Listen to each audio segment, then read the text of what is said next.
ingredients, ang kailangan lang natin, whole chicken, garlic, onion, red onion, salt and pepper, and then bowl.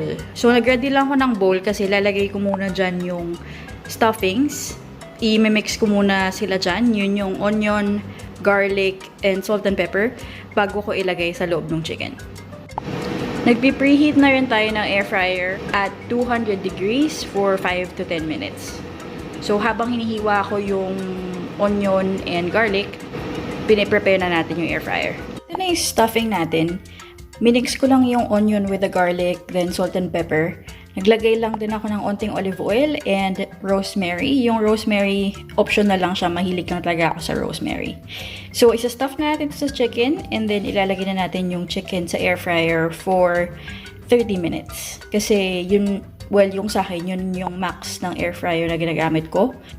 Ilalagay ko siya on one side for 30 minutes and then flip on one side o the other side for 30 minutes again. Pagkasyahin nyo lang yung kung ano magkakasya sa chicken nyo na stuffing. And then, ito medyo may natira pa. Ayan. So, iwan ko na lang. Di naman pwede pagpilitan, di ba? Mag-umapaw. So, pat dry nyo lang yung skin niya. And then, magsispray lang ako ng olive oil dito, then salt and pepper. Then, lalagay ko na siya sa air fryer. Make sure na yung bibilin yung chicken ay kasya sa air fryer nyo. Kasi ito, sobrang kasyang-kasya lang siya. So, swerte lang na nagkasya kasi medyo napalaki pala yung bili. Ito kasing whole chicken na to is 1.6 kilos. Gawin nyo siyang 30 minutes for every 500 grams. So, flip nyo lang every 30 minutes. Kung di kayo sure, maghiwa lang kayo dun sa gitna para ma-check nyo kung luto na hanggang gitna. Kasi syempre chicken yan, kailangan luto hanggang sa pinakagitna niya.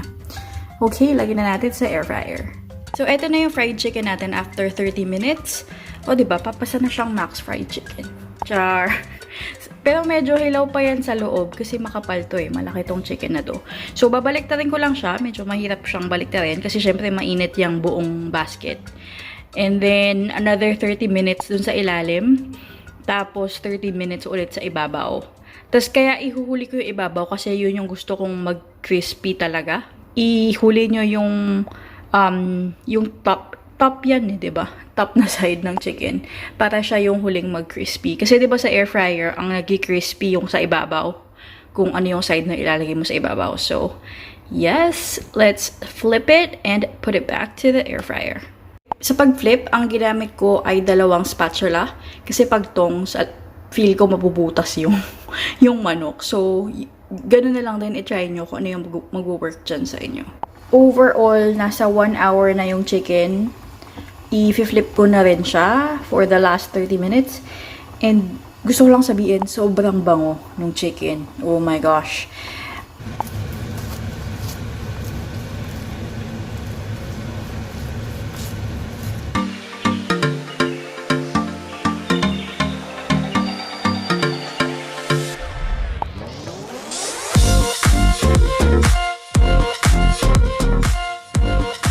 So there you have it. Kung nagustuhan mo tong video na to, please hit the like button and comment below kung sinubukan mo siya and how it turned out, or kung may recipes na gusto mong i-try ko and ipakita sa inyo. I'll see you on the next video. Thank you for subscribing and God bless. Bye! Okay, so ito na yung natapos ko. Anyari? Tumunog bigla yung air fryer. Ay, yung basket. Di ko alam kung bakit. Oh my gosh. Anyway, so yeah.